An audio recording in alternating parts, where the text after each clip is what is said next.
গুপ্ত ষড়যন্ত্রকারীদের বিরুদ্ধে আপনাদেরকে আজকে সজাগ থাকতে হবে। বারবার আমি এক কথা বলছি, এই নির্বাচন সম্পর্কে আমাদেরকে সজাগ থাকতে হবে। নির্বাচন নিয়ে কিন্তু একটি মহল ষড়যন্ত্র শুরু করেছে।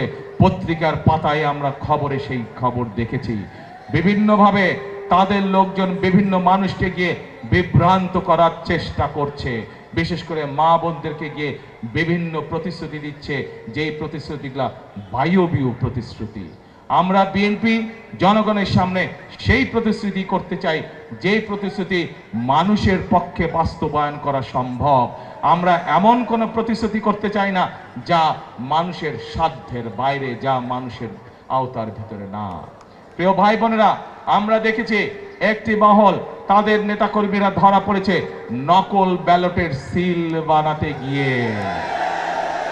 কাজেই আজকে ঢাকা 10 সহ সকল গণতান্ত্রিকামী মানুষ এবং যারা চায়, সেই সকল গণতান্ত্রিকামী মানুষ যারা চাই এই দেশের মানুষের, এই দেশের ভাগ্যের পরিবর্তন করতে, আপনাদেরকে আজকে সতর্ক থাকতে হবে, সজাগ থাকতে হবে এইসব নকল সিল বানানো যারা বানায় তাদের বিরুদ্ধে।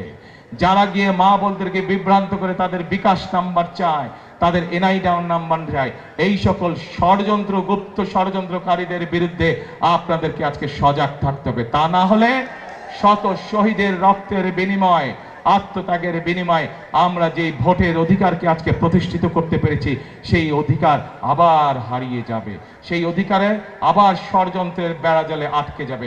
কাজে আমরা যদি সতর্ক থাকি তাহলে বাংলাদেশকে কেউ আটকে রাখতে পারবে না। আমরা যদি সতর্ক থাকি বাংলাদেশের সেই গতি কেউ রোধ করতে পারবে না। বাংলাদেশের মানুষের ভাগ্যের পরিবর্তনের গতি কেউ রোধ করতে পারবে না।